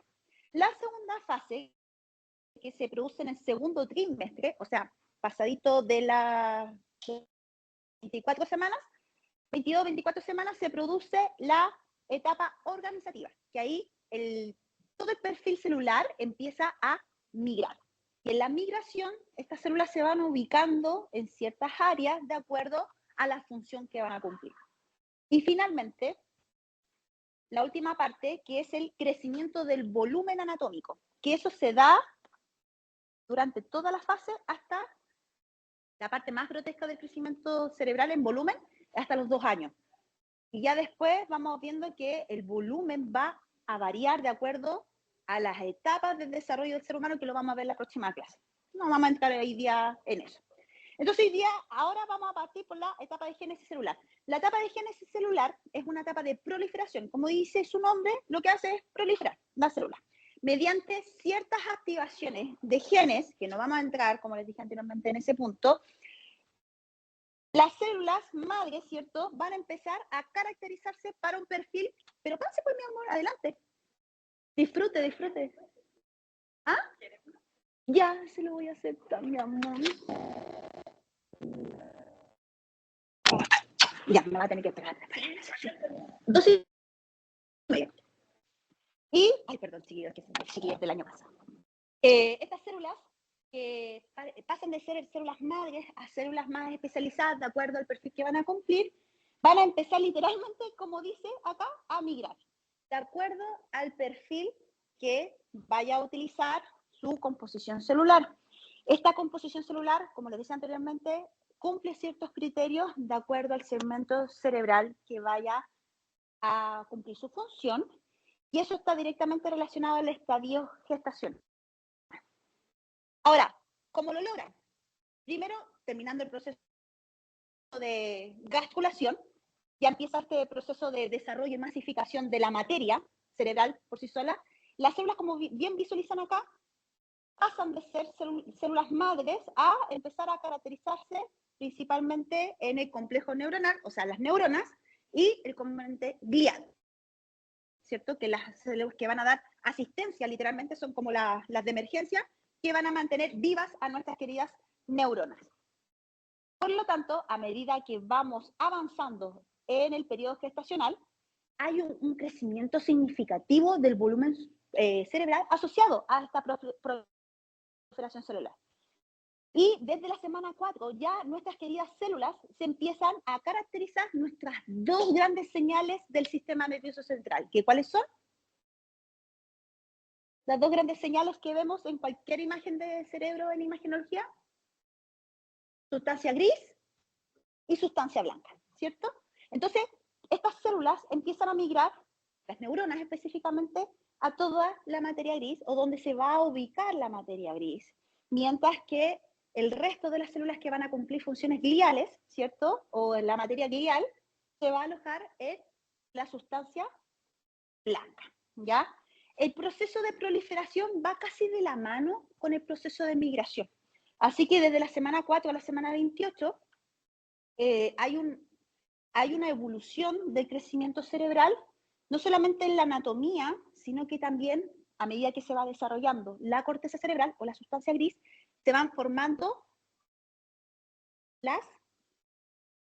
se llaman las cosas raras que uno ve por fuera del cerebro, las circunvoluciones, ¿cierto? Las hendiduras que van formando más adelante la sustancia gris, ¿ya? ¿Por qué es importante esto? Porque la resonancia puede detectar la anatomía cerebral desde la semana 22. ¿Y por qué esto es importante? Por dos razones. La primera, a la semana 22 ya se empiezan a formar las primeras circunvoluciones, porque previo a ello, literalmente, es una masa amorfa. Literalmente, es un cúmulo de masa acuosa que tiene el cerebro. Por lo tanto, dado este componente celular, nosotros podemos deducir el porcentaje de agua de este feto. En la semana 20, semana 22, ¿cuánto porcentaje podría tener de agua un feto, considerando el porcentaje de proliferación celular que tiene? Sobre el 95%. Por lo tanto, ¿qué potenciación me va a servir en resonancia magnética para visualizar el parénquima cerebral, considerando el alto porcentaje de agua que tiene? T2, ¿cierto? Entonces vamos a entender que los pacientes fetales, pacientes neonatos, los pacientes pediátricos, se estudia su anatomía cerebral a través de una imagen potenciada en T2. Qué simple, chiquillos, qué simple. Vamos haciendo las primeras deducciones. Bien, entonces, durante el proceso de desarrollo de este órgano, van a haber ciertas áreas en donde van a existir células potenciales. Y de hecho, a lo largo de nuestra vida, creo que nos quedan todavía células donde pueden generar nuevas células, sean neuronas, porque la neurona no es que no se pueda replicar, se replica, pero ¿cuánto tiempo se tarda en replicarse? Ah, bueno, eso es pregunta PSU o PAES, no sé cómo le llaman, más. ¿Cuánto se demora una célula neuronal en replicarse? Se replica, pero se toma su tiempo. ¿Cuánto tiempo?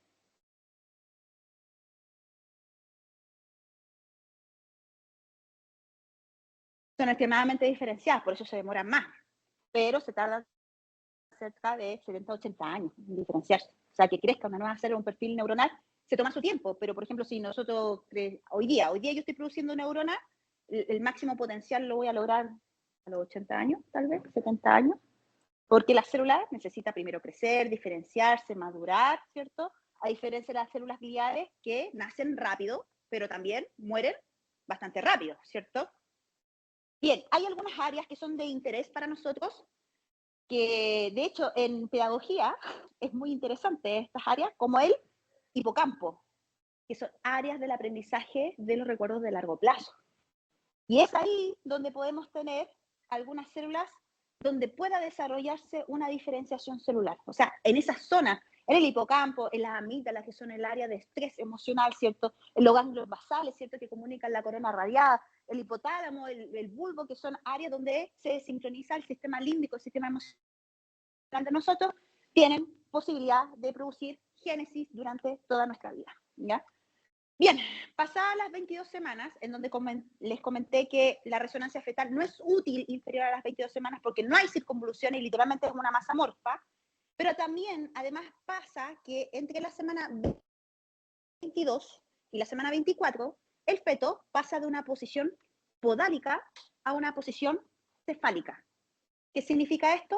Que la guaguita, en vez de tener el potito hacia abajo, cambia su posición y la cabecita queda encajada en el espacio pélvico materno. ¿Para qué? Para empezar a prepararse para el proceso del parto, ¿ya? Porque es importante este hito, que muchas veces, por algunas malformaciones del sistema nervioso central, el bebé no logra cambiar la posición y se mantiene en posición podálica. Y eso es un riesgo en el parto, tanto para la mamá como para el niño. De hecho, algunas anomalías congénitas son precursoras de la inhibición de la disposición fetal del paciente, ¿ya? Como la mielomeningocele, anencefalia, esquistocefalia, colpocefalia, que no logran activar al bebé para cambiar la disposición cerebral.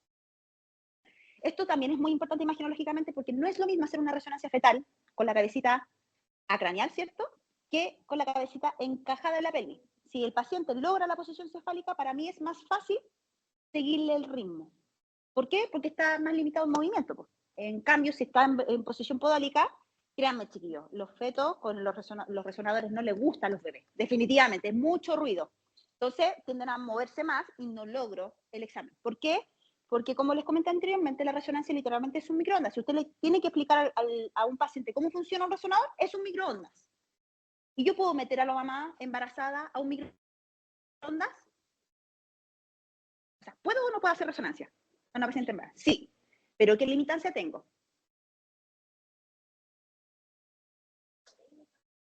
Una, la técnica. Todos ocupan pulso de radiofrecuencia.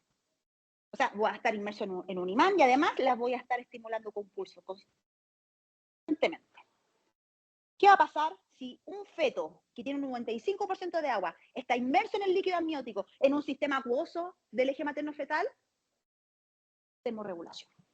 Lo máximo que tengo en tiempo para hacer una fetal son 40 minutos. Si yo no logro la imagen en 40 minutos, el examen se suspende por riesgo del eje materno-fetal. ¿Ya? ¿Hay colegas que se tardan más? Por supuesto que sí, pero no se sugieren.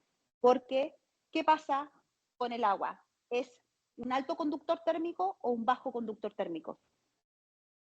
Alto. El agua es uno de los elementos de mayor absorción térmica. Gracias, bebé. ¿Ya?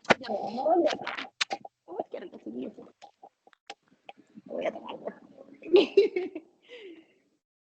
Oye, esto salió en la grabación. Ya no lo voy a subir allí.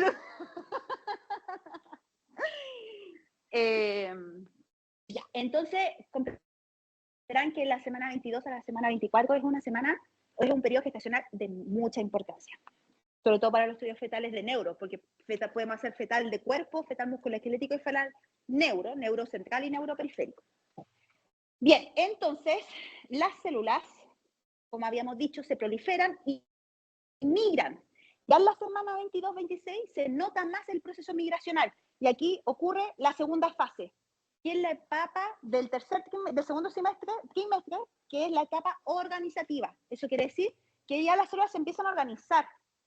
¿Y cómo se empiezan a organizar? A través del proceso de migración. Literalmente, agarran su mochilita, la celulita, y van en su camino de sendero de vida hasta el lugar donde van a cumplir su gran función. Esos ritmos celulares los podemos ver en imagenología, que lo vamos a ver la próxima semana, porque tienen cierto crecimiento de dorsal a ventral, de central a periférico y de craneal a caudal. Pero eso no lo anoten porque eso lo vamos a ver con detalle y se lo voy a mostrar con imágenes. ¿Por qué? Porque hay algunos hallazgos en imagenología pediátrica y neonatal que, si yo lo estuviera viendo en un paciente adulto, probablemente sería de origen patológico. Pero como en un caso de un paciente pediátrico y neonato, su proceso de desarrollo cerebral no está completo, por lo tanto son hallazgos normales en ese tipo de pacientes. ¿Ya? Entonces, si ve esos hallazgos, la idea es que no le inyecte medio de contraste porque son cosas normales que vemos en los pacientes pediátricos. ¿Ya?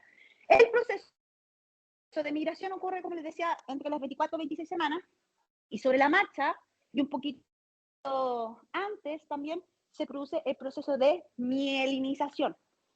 El proceso de mielinización se produce en el proceso de diferenciación celular.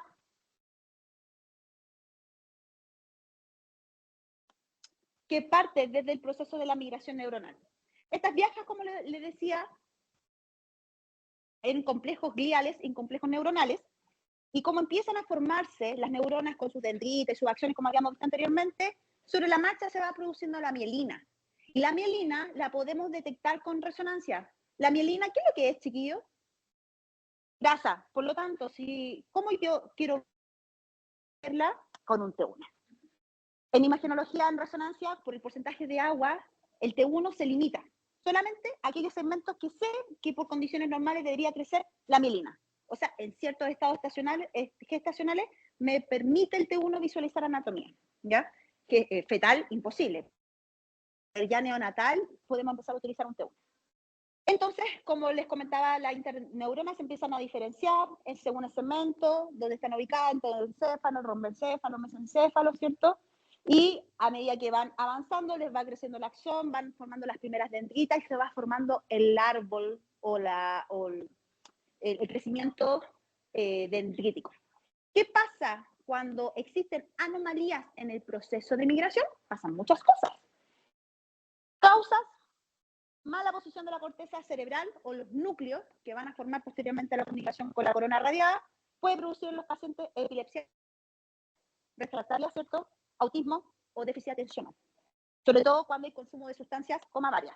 Si en el primer semestre la mamita consumió alguna de estas sustancias, puede producir desórdenes en este proceso migracional y por lo tanto trastornos metabólicos cerebrales.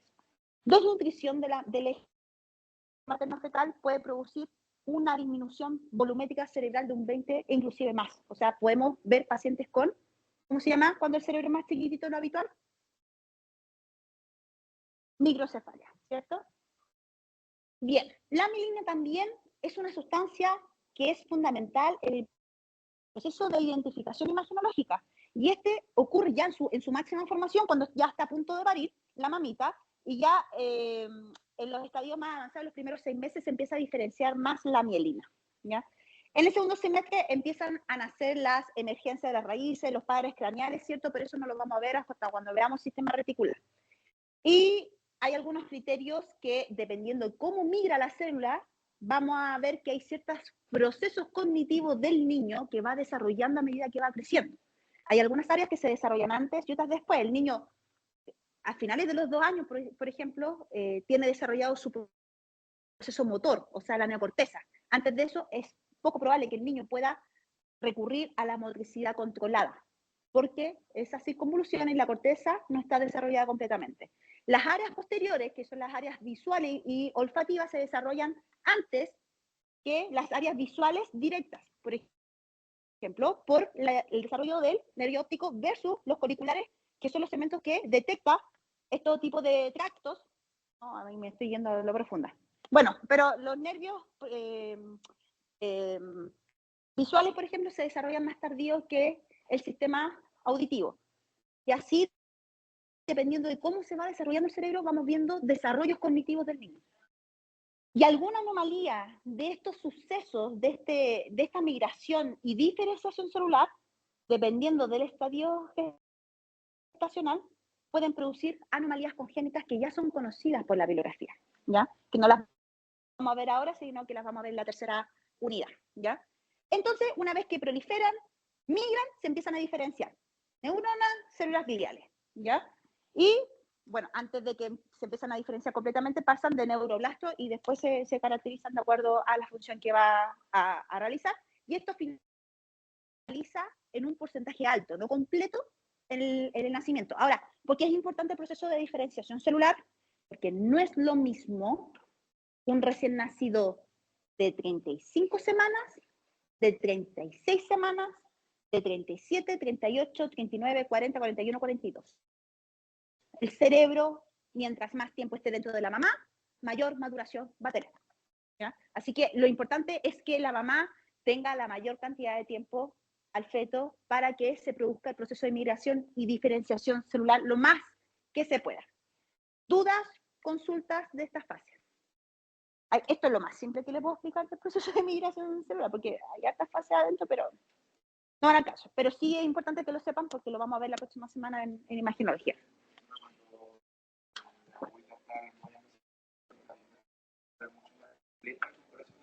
Sí, no es lo mismo un feto de 36 semanas, de nacimiento de 36 semanas, que un nacimiento de 40 semanas. De hecho, el nivel de circunvolución, el nivel de desarrollo de volumen cerebral cambia completamente. Completamente. De hecho, no es lo mismo un prematuro de 34 semanas que de 29 semanas, por ejemplo, que se ha visto que hay trastornos congénitos del proceso de migración y que se dan por hecho que hay ciertos trastornos neurológicos que ese niño va a tener por el simple hecho de haber salido antes de la maduración gestacional. Y eso es bastante triste, porque uno los ve con síndrome piramidal, con tetraparesia, por ejemplo, y sabes que por el proceso migracional no van a lograr completar su proceso sistémico periférico. Y eso se puede ver por imagen, que es lo peor de todo. Bien, el proceso de maduración neuronal no es más que la arbolización dendrítica. Aquí no voy a entrar mucho en detalle. Me imagino que ustedes saben cómo se forman las dendritas, cómo se va formando el axón. ¿Se acuerdan de la estructura básica de una neurona, cierto? Tenemos el soma, que es la estructura celular, ¿cierto?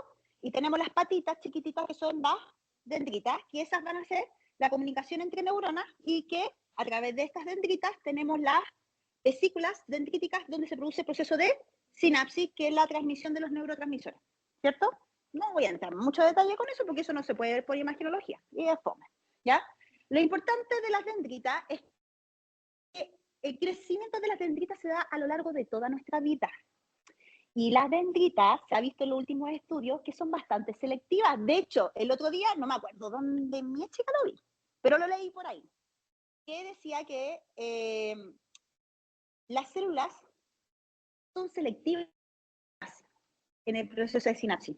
O sea, si hay una activación de un neurotransmisor, ellas eligen si transmitir la conducción o no. Entonces ahí yo me pregunté, ¿y lo que yo estoy pensando será real o no? Es como, ¿estoy yo controlando mi pensamiento? ¿Será una neurona que está controlando y que no tengo ningún control sobre el hecho? No sé, son esas cosas que de repente pienso. Bueno, el tema es que las dendritas están directamente asociadas al sistema de recompensa exterior, o sea, un estímulo exterior, y estas a su vez son las que componen los sistemas de rutas hormonales o de neurotransmisores, como la ruta dopaminérgica, por ejemplo, que está directamente asociada en el mesencéfalo y comunican el sistema límbico con el sistema romboencéfalo o reptiliano, ¿cierto?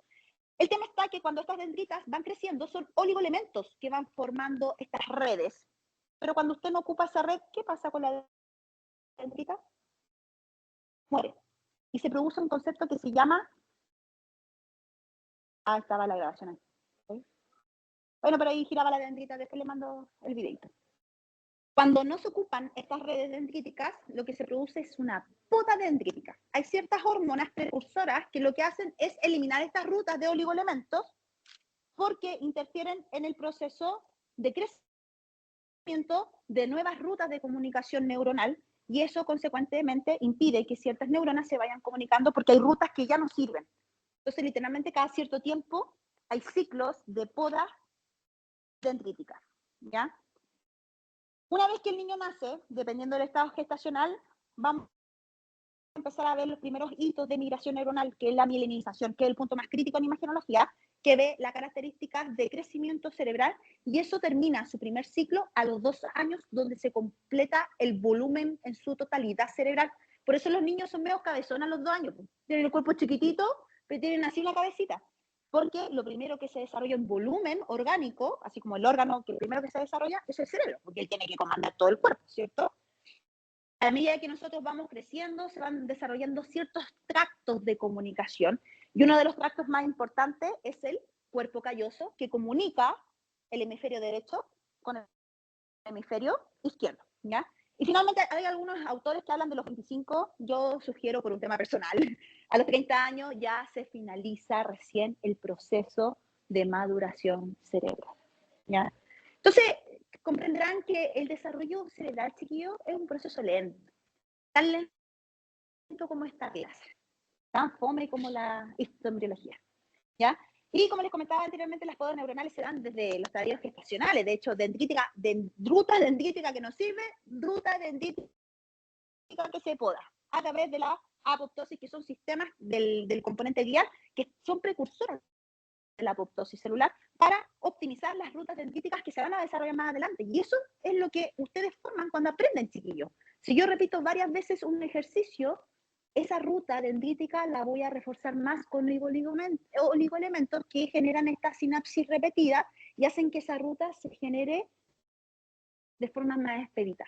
Por eso yo necesito que usted en las prácticas de procedimentales, por favor, que nos den la sala, repita todas las veces que sea necesario para generar rutas dendríticas sanas, directas, de manera que cuando usted esté en un paro cardiorrespiratorio, que es el peor escenario que nos puede tocar, en donde sus niveles de cortisol van a estar por las nubes y van a inhibir la corteza prefrontal y no saber qué pensar, sea igual que los bomberos, por automatización vaya y busque ayuda, ayude con colaboración clínica o reanime, que sería el caso más directo, ¿ya?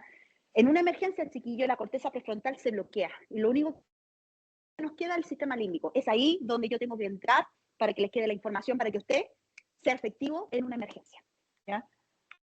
Bien, como les decía anteriormente, el volumen cerebral se logra a los 2 años, pero lo que va madurando en el tiempo son las circunvoluciones, la maduración de las circunvoluciones.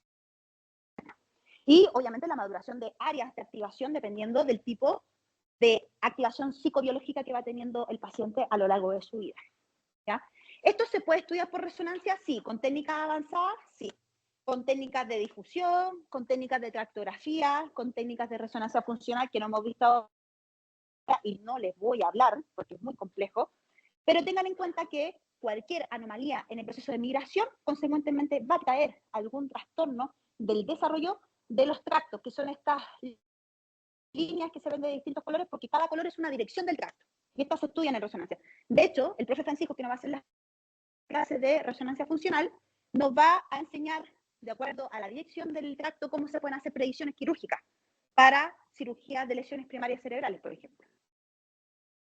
Bien, la corteza cerebral, que es donde está el eje neuronal, ¿cierto?, del mayor estímulo sináptico, va madurando a medida que nosotros vamos desarrollándonos como seres humanos, y a través de las técnicas imagenológicas, como les conversaba anteriormente, las circunvoluciones, que ven acá, pareciera que van aumentando su complejidad a medida que aumenta el nivel gestacional del paciente. Por eso les decía que el nivel de desarrollo y maduración cerebral no es lo mismo un paciente de 34 semanas que de 36 semanas o de 40 semanas.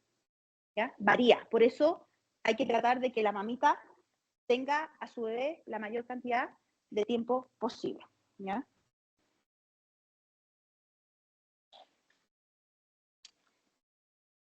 Bien, y por consecuencia, a medida que nosotros vamos madurando, aunque ustedes no lo crean, la materia gris va disminuyendo en el tiempo. O sea, el cuerpo, el cúmulo de neuronas, va disminuyendo a medida que nos hacemos más grandes. Va aumentando la materia gris, o sea, la materia blanca, y va disminuyendo la materia gris.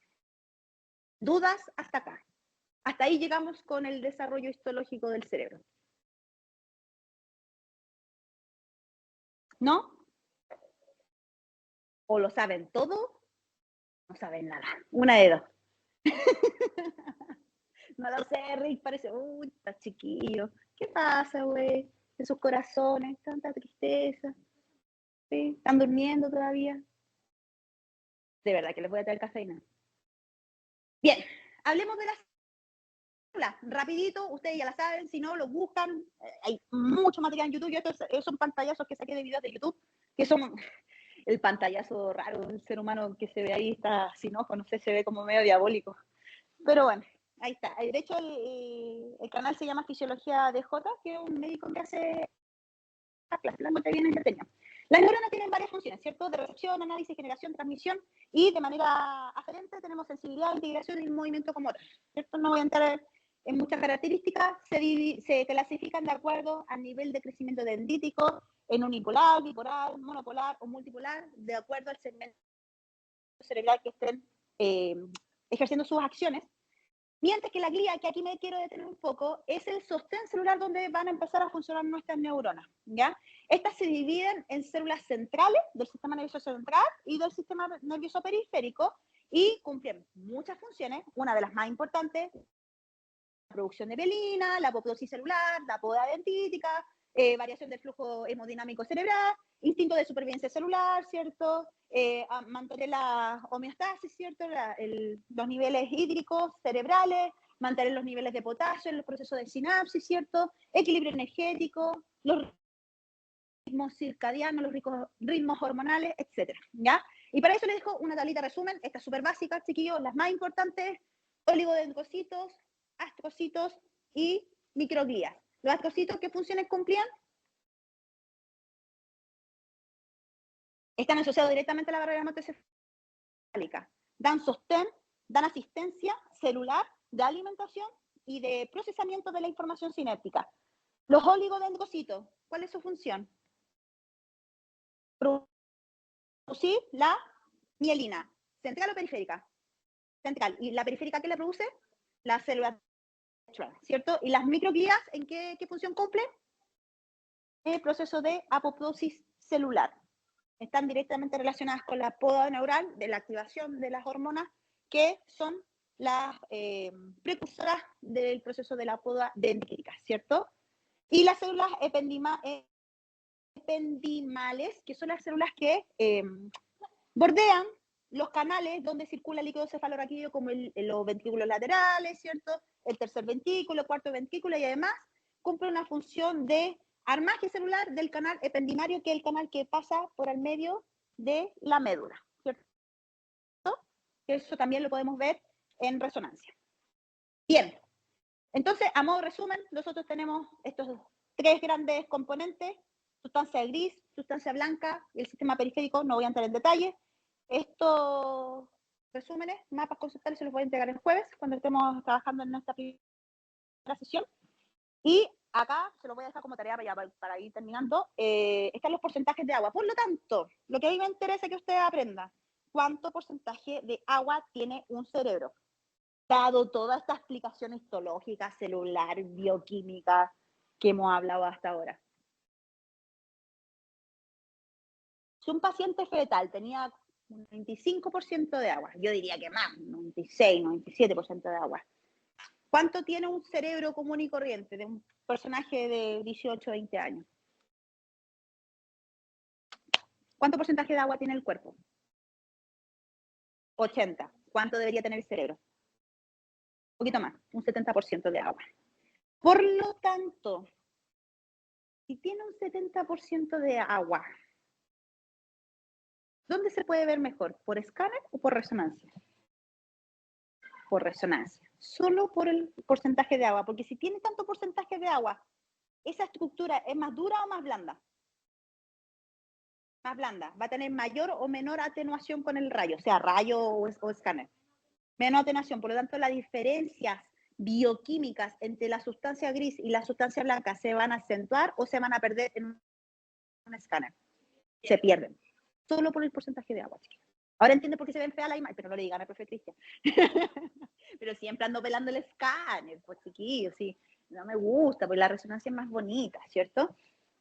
Bien, entonces, la sustancia gris, solamente por el componente celular, por la cantidad de neuronas, tiene aproximadamente entre un 70-80%, mientras que la sustancia blanca baja su porcentaje de agua solo por la presencia mielina, solo por la grasa mielínica. Y ojo, la grasa mielínica es muy distinta a la grasa de la buena vida y la poca vergüenza, la grasa subcutánea, ¿cierto?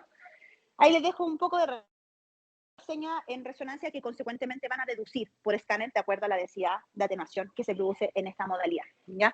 Los nervios son un poquito más sólidos, ahí hay más fibroelementos, oligoelementos, ¿ya? Y eso hace que su porcentaje de agua disminuya en un 60%, porque están las vainas de mielina, ¿cierto? Tenemos más tejidos que son más compactos. La bioquímica cerebral, obviamente, el componente celular es lo que prioriza a nivel cerebral, ¿cierto? El 40% del componente cerebral está asociado a componente lipídico, gracias a la mielina, ¿cierto? El 15-20% es estructural, o sea, basado en proteínas. Tiene una baja precisión, las proteínas procesan rápido en resonancia. Y tiene algunos neurotransmisores de origen lipídico, la glutamina, el glutamato, ¿cierto? Que son el sistema de transmisión sináptica, que eso lo vamos a ver en espectroscopía por resonancia, que es bastante bonito, ¿ya? Y la regulación de sodio-potasio en la activación de la sinapsis. El contenido hídrico ya lo vimos, ¿cierto? Y las influencias van a estar relacionadas directamente al sistema estructural, porque ustedes ya saben que cuando uno saca un cerebro recién muertito del ser humano, ¿cómo es? Habitualmente, ¿han tomado un cerebro? ¿Nunca? ¿Aquí no tienen cerebros reales? ¿No? Se lo perdieron, chiquillos. Pero un cerebro que recién sacadito del horno, post-mortem, tiende a ser como gelatinoso. De hecho, llega a ser así como una gelatina media rara. Sí. Y después cuando le ponen formalina y la dejan en fijación, ya se hace más entretenido jugar con el cerebro, pero en primera instancia es una masa gelatinosa. De hecho, post-mortem empieza a degradarse, ¿ya? Así que el componente de agua abunda en nuestro cerebro, ¿ya? Fisiología cerebral. ¿Cuál es la función principal del cerebro? Suena obvio, pero parece que a veces no es tan obvio. ¿Cuál es la función del cerebro? Una, el centro de control, así como Intensamente, ¿se llama la película? De las emociones, algo así, me gusta. ¿Han visto la serie Érase una vez el cuerpo humano?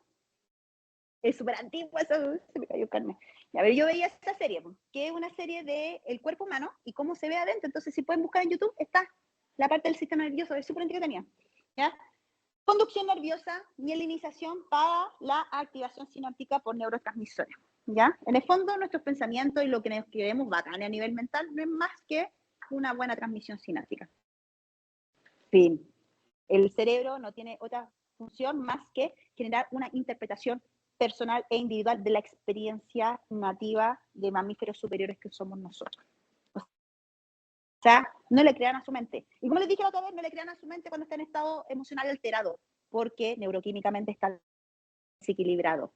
Cuando estén más tranquilos, sin la respuesta fisiológica de aumento de la frecuencia cardíaca, sudoración, etcétera, ahí pueden recién empezar a creerle a su cerebro. Los cafeína y otro tipo de sustancias que aceleran la función cerebral tampoco son muy útiles. No le, o sea, no es que no me crean ahora que estoy tomando café, pero exacerban la producción sináptica y eso puede ocasionar que las interpretaciones cerebrales cambien. ¿Y por qué les digo esto? Porque los pacientes que están enfermos, su patrón neuroquímico cambia y a veces pueden tener conductas y respuestas erráticas. Y les va a pasar. Usted le pregunta A y te cuenta toda la vida y no te responde la pregunta que le hiciste. Escuchan, pero no comprenden. Entonces tengan paciencia con los pacientes, porque el paciente enfermo es un paciente neuroquímicamente alterado. ¿Ya? Y la idea es que ustedes sean profesionales de la salud con su cerebrito equilibrado, comiendo sano, comiendo balanceado, haciendo ejercicio, durmiendo sus 8 horitas, ya, bueno, 6, ya, dejémoslo en 6. Teniendo un vínculo social armónico, todo difícil, pero bueno. Bien, entonces, a modo general, y voy a hacer de nuevo la pregunta, ¿qué modalidad imagenológica es la más idónea, la más perfecta y la más maravillosa para estudiar neuroimagenología? Yo no quiero influenciar en su decisión, chiquillos, pero las imágenes hablan por sí solas, ¿ya? Escáner, de hecho, este es un paciente de 5 meses. Este es un paciente que debe tener 1 mes, con suerte, y este chiquillo debe tener unos 2 años, más o menos. Son pacientes distintos. Y aún así, este paciente es más acuoso que este paciente y se logra ver mejor la resonancia que en el escáner. Y, bueno, en resonancia fetal cambia la anatomía. Esto lo vamos a ver más adelante en los estudios de rezos fetales, pero si se fijan, la anatomía cerebral, si la hubiéramos visto por escáner, cosa que no va a pasar porque no podemos irradiar a la paciente embarazada para fines no médicos, ¿cierto? No se va a lograr ver la anatomía que ya por resonancia no es diferencial. Ahí no logro ver la sustancia gris versus la sustancia blanca porque todavía no ha pasado el proceso de mielinización, ¿ya? Por eso es importante saber las fases de desarrollo del sistema nervioso central. Bien, esto lo voy a dejar como bien amplio, lo voy a tirar como bien a las choñas porque después lo vamos a ir viendo de acuerdo a los segmentos cerebrales y cómo los vamos visualizando en imagenología, que como les comenté anteriormente, el cerebro tiene 3 grandes áreas, que son la neocorteza o el telencéfalo, el diencéfalo, ¿cierto? El sistema límbico asociado al mesencéfalo y el romboencéfalo que está asociado al sistema reptiliano. Comprenderá que nuestro cerebro, por eso les digo que no le crean tanto a su cerebro cuando entran en bucles mentales. Y se los digo porque yo persona de X edad mayor que ustedes, por supuesto, no voy a decir mi edad, yo entro en bucle mental de repente, entro en los paradigmas mentales. Imagínense ustedes que todavía están en desarrollo cerebral. Aún más. Entonces, comprenderán que el 85% de nuestro inconsciente, que eso quiere decir lo que no controlamos de nuestro cerebro, es lo que comanda nuestras decisiones. Y solamente tenemos el control del 15% de todas las decisiones que nosotros tomamos en 24 horas. ¿Ya? Así que entender un poco el romboencéfalo, las funciones reptilianas de sobrevivencia, ¿cierto? Que son las autónomas, el sistema límbico, que es el sistema emocional, y cómo se van desarrollando esta estructura, porque no es lo mismo el sistema límbico femenino que el masculino, ¿cierto? Nos va a entregar información valiosa cuando queramos estudiarla a través de imagenología. E inclusive nos puede entregar información de comportamiento errático, epilepsia, convulsiones o trastornos que no se puedan comprobar por otros métodos clínicos, ¿ya? A modo general también voy a pasar una repasadita anatómica. Tenemos el cerebelo, telencéfalo, diencéfalo, ¿cierto? Que es el sistema límbico de acá. El troncoencéfalo, que está asociado a los sistemas autónomos, el bulbo, el puente, ¿cierto? Y la médula, y el cerebelo que tiene funciones motoras de motricidad fina principalmente, ¿ya? Un poco de anatomía, recordar que esta parte es una parte literalmente autónoma que está asociada directamente al sistema reticular, del sistema nervioso periférico, eso se los dejo para la casa, seguido el Nether, Visible Body, ahí tienen para estudiar. No me interesa que sea para la macroanatomía por ahora, chiquillos. Porque estas estructuras comprenderán que en escáner tal vez no se vean, pero adivine dónde se ven, en resonancia. Y adivinen quién nos preguntan, los paracraneales. De hecho, hay un protocolo para evaluar exclusivamente paracraneales. Secuencias específicas que estudian la emergencia del par craneal y para ver anomalías de los paras craneales, de motilidad digestiva, procesos patológicos de arritmia cardíaca, ¿cierto? Entre otras aristas. Así de bacán, pero yo no quiero influir en su decisión, chiquillos. Esto queda a discreción suya, ¿ya? Mesencéfalo está todo el proceso de rutas hormonales neuroquímicas, que sobre todo las dopaminérgicas. El mesencéfalo es el conector entre lo autónomo y lo límbico. O sea, si alguien me está robando, el romboencéfalo se activa. Y el mesencéfalo me dice, ¿dónde va la ruta? ¿Arranco o peleo?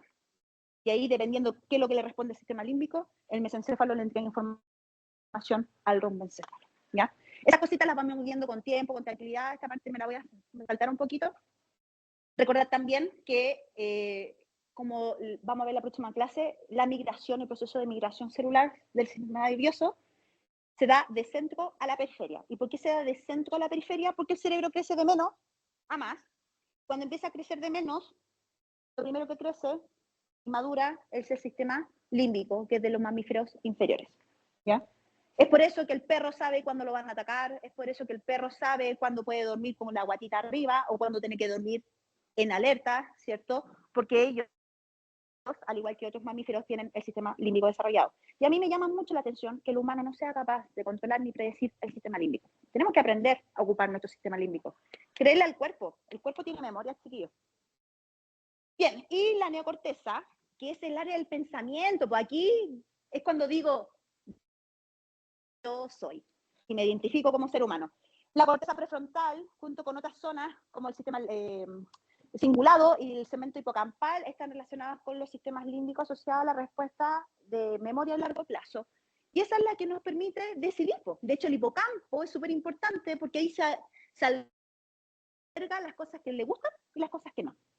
Si a usted le gustó el heladito, el hipocampo, ¿qué va a hacer con la amígdala? Anda a comprar, anda a comprar. Y eso es un impulso motivacional, porque usted lo levanta neuroquímicamente y dice, hoy día me voy a ir a comprar el helado. Pero ese helado que venden allá en Colina, que me demoro 2 horas, y que te choco chips con pasal. Y usted se va a bancar las 2 horas, se va a ir a Colina a comprar el helado, porque la amígdala le recordó que en el hipocampo a usted le gustaba ese sabor.